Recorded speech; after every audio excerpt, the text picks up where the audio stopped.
You don't fight. Your friend fights. Riley, where have you been? I will tell you everything. You have to come with me for a few hours. She's not here anymore. You follow the rules, you become an officer. We're the only thing holding this all together. You trust me, right? Open your eyes. Tonight, I'm gonna show you the 4 wonders of the mall. None of this is even about me. If you come back, we could be running things. We're like the future. You're a firefly? Yes, Ellie, put it down. Ellie! Get ready to run.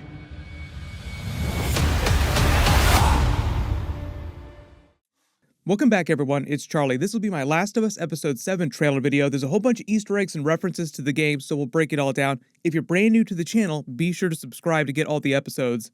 We're doing a giveaway for HBO Max subscriptions. All you have to do to enter is be a subscriber and just post all your predictions on the trailer. Careful for spoilers for the episode so far if you haven't caught up yet, but the trailer is basically telling us Ellie's backstory. The title of the episode, Left Behind, is a reference to the DLC from the first game. It's like a DLC episode, people have been joking, all about Ellie's backstory. It's primarily focused on Ellie and Riley, the person that she keeps referring to in previous episodes, the people, quote-unquote, that she's lost, the people that she's left behind, so to speak.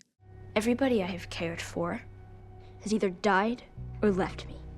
I'm sorry about your daughter, Joel, but I have lost people too. You have no idea what loss is.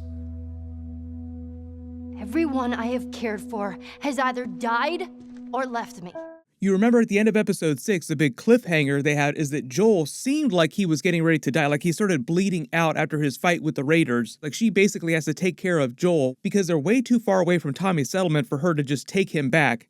So you see why it was so important for her to show that she had all these skills previously in the episode, and why it was important for Joel to teach her how to shoot because now she has to hunt so that both of them can eat. There was a brief time jump in the game after they picked up with Joel and Ellie, like after he's injured and she drags him away to recover in shelter. Then there's a short time jump as he starts to get better. But it seems like what the show has done is that they're actually going to flash back to Ellie's backstory. There might be a moment at the beginning of the episode or the end of the episode just to address what happened last week or what's happening next week, but I'm assuming for the most part the entire episode will mostly take place in a flashback to her backstory. A lot of the trailer details the events of their adventure to the abandoned shopping mall, which she referenced to Joel earlier, like I never let the bots in quarantine zone except for that one time. She never really fully explained it, but this is what that was, her leaving the quarantine zone to go to this cordoned off mall area Riley took her to. And this is meant to be the events of Riley's death that traumatized her even more than she already was, like more traumatized than she would already be just living in the apocalypse, trying to survive day to day under those terrible conditions that everyone lived under. When she's getting ready to open the door, looks all traumatized already. I'm not sure when this moment is happening because so many WTF things happened to her during her backstory. This could be a number of different things. You see her training in the Fedra school. She talked about this previously. Inside the Boston quarantine zone, the other quarantine zones, Fedra had a system for all the children where they would give them basic education. And it seems like their whole plan, like Fedra's whole plan, was to just onboard them and train them to become Fedra soldiers. This is kind of similar to what happened in the Star Wars universe when the Empire took over. Like Fedra, terrible, Empire, also terrible. But part of the idea on The Last of Us is that there are some fairly decent people working in Fedra, like the person that she's talking to about making it through school. Like, look, you train, you become part of Fedra. We're the dominating force here. This is the best option for your future. Work for the most powerful group in the area. It's basically what the Empire told people after the events of Revenge of the Sith, after the rise of the Empire. You'd have Imperials on pretty much every planet just sort of drumming people into service, putting out all this propaganda, like the Empire's wonderful, come help us, make the Empire even better. When really, they're actually pretty terrible, and that's the whole idea in The Last of Us. Fedra is meant to be pretty terrible, like the conditions that people live under, even though Fedra is trying to help people, are terrible. The Fireflies are meant to be their biggest opposition, and they're meant to be the good group, so to speak, even though they do a lot of terrible things too. The whole idea is that the Fireflies want to get rid of Fedra and install a civilian government. Fedra is more of like a military type of government. Really, they're more like FEMA in the United States, like a disaster response agency backed by the government, if they were on steroids and took control of the regular military.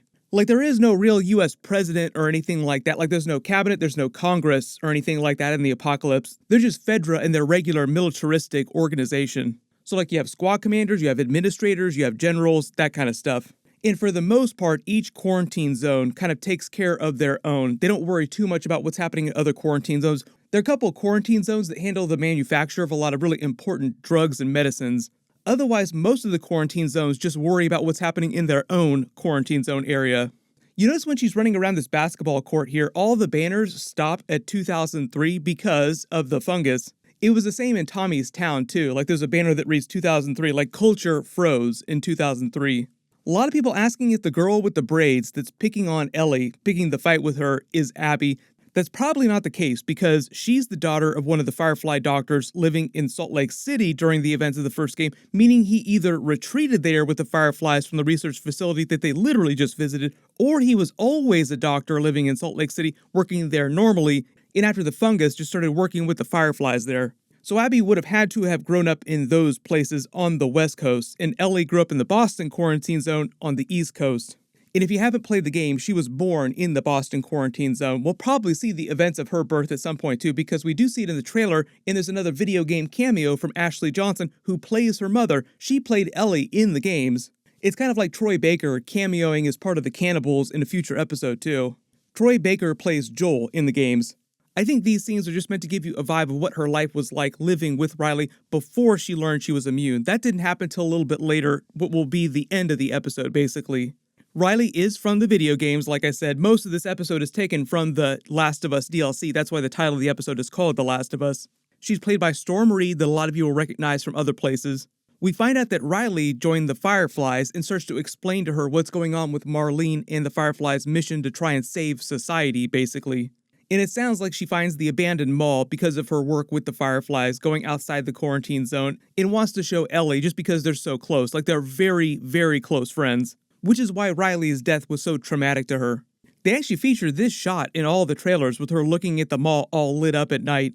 They explained that Ellie planned to become part of Fedra, like she tells Riley, you could come back, we could run things when we get older. That's the whole idea. And Riley trying to explain to her, no, the Fireflies are where it's at, like they have a better plan than Fedra has.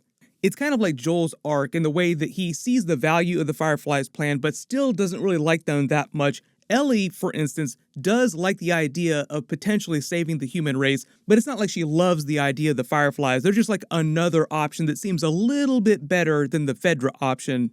Joel in present day, for example, still kind of hates the Fireflies as much as he hates Fedra. He really wants to avoid both organizations if he can. Even Tommy just split with the Fireflies, which Joel was really happy about when he learned. And it looks like what they're trying to say in the episode, Ellie starts setting off all these pipe bombs and going crazy, creating all this noise, and that alerts the clickers nearby. And it sounds like that leads to Riley's death eventually. One of the ways that she eventually learns that she is immune is because they get attacked by an infected and she gets injured and does not turn. That's the whole idea in the first couple of episodes when Joel starts to learn about her immunity too. He doesn't totally believe it, but like he literally sees that she hasn't turned after a couple of days go by. The events of what happened with Riley, her and her learning about her immunity weren't that long ago. It's relatively recently before the events of episode 1. That's why she looks exactly the same, like they didn't bother to de-age her or anything like that. And it seems like what they're saying here is that Riley tried to protect her and she gets injured and winds up turning. And part of the idea is that Ellie is forced to kill her or be killed by Riley, theoretically. Which is why she's so traumatized by this event. Like, normally she'd be traumatized because her friend died. Like, that's bad enough already. But it's the sheer fact that at this younger age, like slightly younger than in present day, she's forced to kill the best friend that she's ever had. Like, the only person in the world right now that she's close to. Because even though Marlene is a big person in her life during the first couple of episodes, she's not really close to Marlene that way. And at least up until the events of the first couple of episodes, or like right before the first couple of episodes, she doesn't know Marlene that well, even though Marlene explains that she's the person that put her in Fedra school to keep her safe temporarily until she got old enough to take care of herself or join the Fireflies normally. It'll be interesting to see where they end this episode, if they flash back to present day just to pick up with her and Joel in present day, or if they just wait till episode 8 to do that. Everyone post all your predictions in the comments below. My full episode 7 video will post Sunday after they release it. There's a whole bunch of other stuff coming in the next couple of weeks. The Mandalorian Season 3 episodes are also starting in a couple weeks too. So it'll be a bunch of Pedro Pascal crossover for a couple weeks. Pedro Pascal into the Pascalverse. The funny thing about The Mandalorian is that his relationship with Grogu is very similar to Pedro Pascal's relationship with the Ellie character in The Last of Us. He means more to me than you will ever know. dad-like figure taking care of helpless young child, even though technically Grogu isn't helpless. He's meant to be one of the most powerful characters in the Star Wars universe. And Ellie is starting to get better and better, hunting on her own, surviving on her own, so she's not completely helpless either. There was a brand new Mandalorian Season 3 trailer that was just released. I'll do a video for that next. Make sure you enable alerts for my channel so you don't miss that. Everyone click here for my Last of Us episode videos, and click here for my new Mandalorian Season 3 video. Thank you so much for watching. Everyone stay safe. This is the way.